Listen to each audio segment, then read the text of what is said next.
Assalamualaikum warahmatullahi wabarakatuh. Salam bahagia dan sehat selalu. Masih bersama dengan saya, Lila Arini, calon guru penggerak angkatan 7 dari SD Negeri Bandung 1, Kecamatan Bandung, Kabupaten Tulungagung. Pada kesempatan kali ini, saya akan mempresentasikan modul 1.1.A.8, yaitu tentang koneksi antar materi, kesimpulan, dan refleksi filosofi Ki Hajat Dewantara. Seperti yang kita ketahui, pendidikan merupakan salah satu kunci utama menciptakan manusia yang beradab. Hakikat dari pendidikan hanya merupakan tuntunan dalam hidup tumbuh kembangnya anak. Dalam artian, tumbuh kembangnya anak tetap di luar kecakapan dan kehendak kita sebagai pendidik. Anak hidup dan tumbuh menurut kodratnya sendiri, dan sebagai pendidik, kita hanya dapat menuntun tumbuh atau hidupnya kekuatan itu agar dapat memperbaiki tingkah lakunya. Lantas, perlukah tuntunan pendidikan itu? Dan mengapa perlu tuntunan? Mengenai perlu tidaknya tuntunan pendidikan itu, sama halnya dengan kita memelihara tanaman.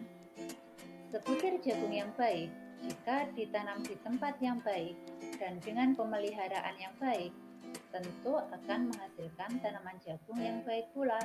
Begitu juga dengan sebaliknya. Jadi, tuntunan diperlukan agar 1. Anak yang dasar jiwanya tidak baik menjadi semakin baik budi pekertinya. Dan 2. Anak yang dasar jiwanya sudah baik akan mendapatkan kecerdasan yang lebih tinggi dan luas. Bagaimana cara menuntun yang baik itu? Cara menuntun yang baik adalah anak diperlakukan sebagai subjek pembelajaran, bukan sebagai objek. Pendidikan harus berpusat pada anak, dengan tetap disesuaikan dengan kodrat alam dan juga kodrat zaman, dan tentunya tidak ada pemaksaan.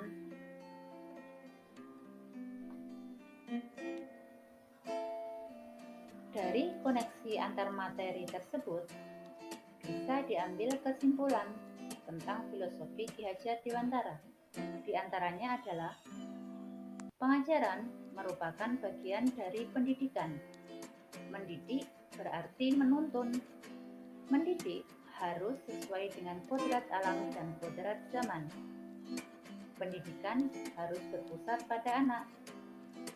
Anak diberi kebebasan, tetapi tetap dituntun atau diarahkan, sehingga bisa tercipta budi pekerti yang baik, yang pada akhirnya akan tercipta keselamatan dan kebahagiaan anak sebagai manusia seutuhnya dan juga sebagai anggota masyarakat. Dari koneksi antar materi dan kesimpulan filosofi Ki Hajat Dewantara, saya melakukan refleksi terhadap pembelajaran yang saya lakukan.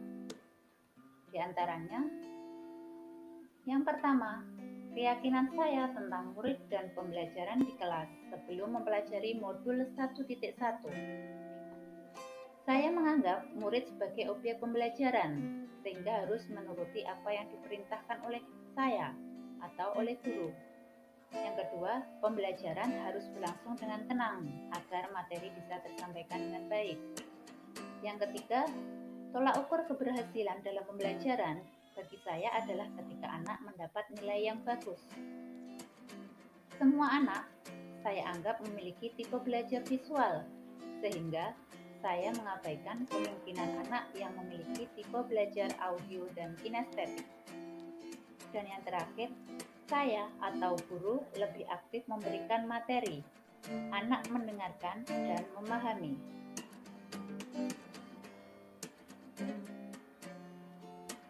Yang berubah dari pemikiran atau perilaku saya setelah mempelajari modul 1.1 adalah pembelajaran yang semula teacher center berubah menjadi student center.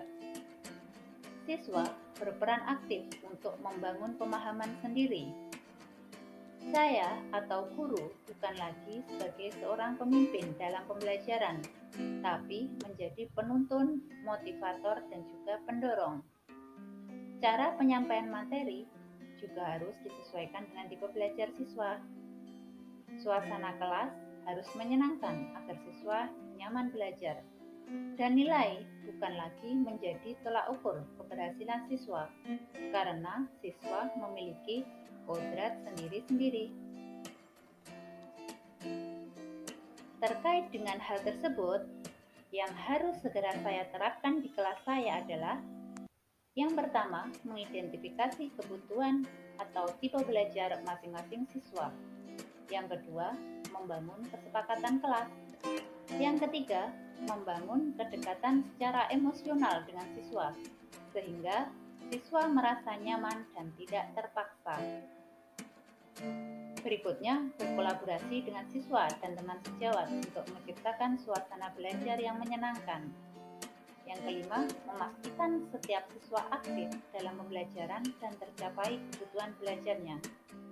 Dan tentu saja, mengubah pola pikir bahwa nilai bagus bukan merupakan tolak ukur keberhasilan, melainkan menuntun anak sesuai kodratnya lah yang terpenting, sehingga anak bisa mencapai kebahagiaan dan keselamatan yang setinggi-tingginya.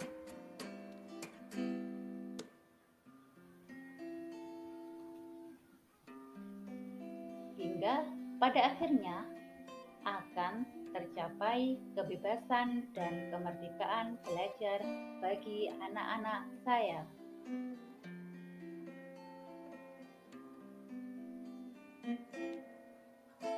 Sekian pemaparan saya tentang koneksi antar materi, kesimpulan, dan refleksi filosofi Ki Hajar Dewantara.